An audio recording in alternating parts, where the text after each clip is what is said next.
नमस्कार, कैसे हैं आप लोग। आई होप सभी ठीक होंगे।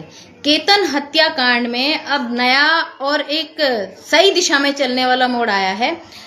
वो है केतन का जो दोस्त, जो कि चश्मदीद गवाह है उसमें, जो लोग जिसके लिए ये कह रहे हैं ना कि क्यों चला गया, क्यों ले गया दोस्त को, उसका बयान आया है। उसको भी चोट लगी थी, वो अस्पताल में, और अस्पताल से ये बयान उसका वायरल हो रहा है।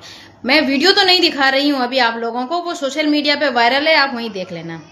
लेकिन उसमें उसने ये कहा कि केतन ने मुझे कहा कि मुझे छोड़ने चलो, इसलिए मैं उसके साथ छोड़ने के लिए चला गया। और हम रास्ते में पहुंचे ही थे कि 6 लोगों ने हमें वहीं पकड़ लिया और वहीं हमें पीटना शुरू कर दिया। वहां पीटते पीटते वो लोग ले गए, एक कमरे में बंद करा।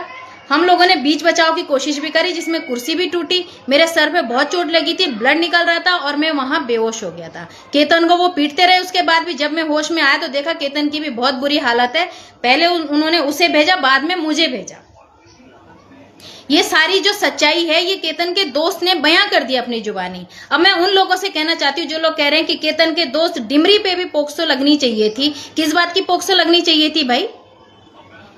मार भी उन्होंने खाई, सर भी उनका ही फूटा, मार भी उन्हीं को ही दिया केतन को, अब पोक्सो भी उन्हीं पे लगनी चाहिए थी। ये जो लड़की की आड़ में आप लोग ये केस को दूसरी तरफ मोड़ने की कोशिश कर रहे हो ना, ये करना आप छोड़ दीजिए। और उन्होंने ये भी कहा कि 6 लोग थे, इसका मतलब 2 लोग अभी भी बाहर घूम रहे हैं।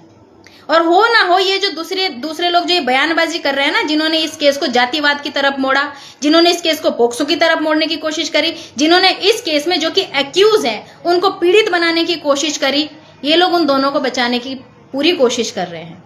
और इस केस में कुछ लोग ये भी कह रहे थे चंद्रशेखर जी के लिए, जो कि सांसद है, उनके लिए कह रहे थे कि क्योंकि अंकिता हत्याकांड में वो पुलकित आर्य था और क्योंकि केतन हत्याकांड में जो है आर्य नहीं है, इस तरीके की बातें कह रहे थे। तो भाई मुझे ये बताओ, ये किसी भी अपराध में कहीं पर भी कुछ अपराध हुआ हो या किसी ने कुछ किया हो, ये आर्य, ये जाति, ये भेदभाव, ये सारी चीजें क्यों आ जाती है? आप लोगों को नहीं लगता कि अपराधी सिर्फ एक अपराधी होता है, वो चाहे किसी भी जाति धर्म का क्यों ना हो?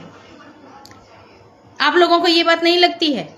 हर चीज पे जातिवाद लेकर के आना है, हर चीज पे छोटा बड़ा ये सब चीजें लेकर के आना है। लेकिन अगर न्याय की बात हो रही हो उत्तराखंड में, तो अंकिता भंडारी को न्याय नहीं मिला। बाकी जितने भी उत्तराखंड में जितने लोगों के साथ अन्याय हुआ हो, जितने लोगों को मार दिया हो, जितने लोगों का रेप हुआ हो, वो तो है ही नहीं ना उत्तराखंड के, उनकी कोई वैल्यू भी नहीं थी। और इतनी सारी बातें होने के बाद मुझे ये लगता है कि क्यों ना एकजुट होकर के बात करी जाए। लेकिन नहीं हो सकता भाई। क्यों नहीं हो सकता? क्योंकि यहाँ तो छोटे बड़े का वो है ना भेदभाव, कि कौन छोटी जाति का है, कौन बड़ी जाति का है। बड़ी जाति के साथ किसी का भी कुछ अन्याय हो जाए तो वो अन्याय है, लेकिन छोटी जाति के साथ हो जाए तो इनकी मानसिकता पता है कैसी हो जाती है? अरे यार, ये कीड़े मकोड़े हैं, इनकी कोई वैल्यू भी नहीं है इस धरती पे। लेकिन इन सब चीजों में मैं एक चीज बता दूं आप लोगों को, कानून सबके लिए समान है और कानून वही करेगा जो सही होगा। तो आप लोग ये चीज भूल जाएं कि अगर केस को मोड़ने, तोड़ने, मरोड़ने की कोशिश करोगे ना तो कोई फायदा नहीं है। अब अगर आप लोगों को ये लगता है कि एक का जिसका सिर फोड़ दिया हो उस पर हम पोक्सो लगा देंगे, तो कर लीजिए भाई कोशिश। दूसरी बात, जो लोग मेरी वीडियो को देख करके ये कहते हैं कि हमें ज्ञान मत दो, यहाँ क्यों ज्ञान दे रही हो, तू ये तू वो, तो भाई आप लोगों को मेरी नमस्ते। मेरी वीडियो देखने की कोई जरूरत नहीं है। क्यों सिरदर्दी ले रहे हो, क्यों लोड लेते हो मेरी वीडियोस देख करके? वो आप लोगों के लिए ज्ञान नहीं है। बुद्धिहीन लोगों के लिए मैं कुछ नहीं कहती हूँ। मेरा जो ज्ञान है, मेरी जो बातें हैं, ये उन लोगों के लिए जो मेरी बातों को समझे। और जो इंसान सही गलत को ना पहचाने ना, मत देखो मेरी वीडियो। एक ऑप्शन आता है साइड में ब्लॉक करने का, मुझे ब्लॉक कर दो। और जो लोग मेरी वीडियो को पसंद करते हैं, मेरी बातें पसंद करते हैं, मेरी बातें सुनते हैं, उस पर अमल करते हैं, उनको अच्छा लगता है, उनके लिए मेरा दिल से धन्यवाद।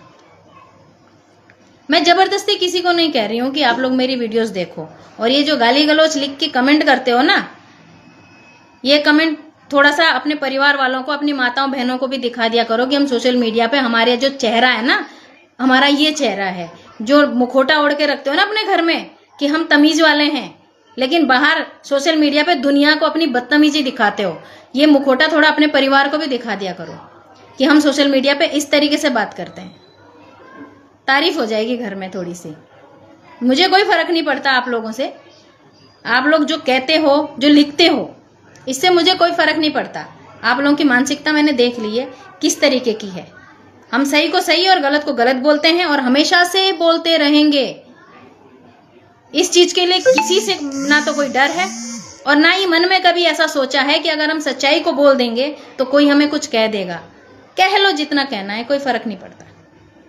इस केस की सच्चाई सिर्फ और सिर्फ इतनी है कि जो पूरा निचोड़ इसमें निकल के आया है, साजिशन केतन को वहां बुलाया गया था।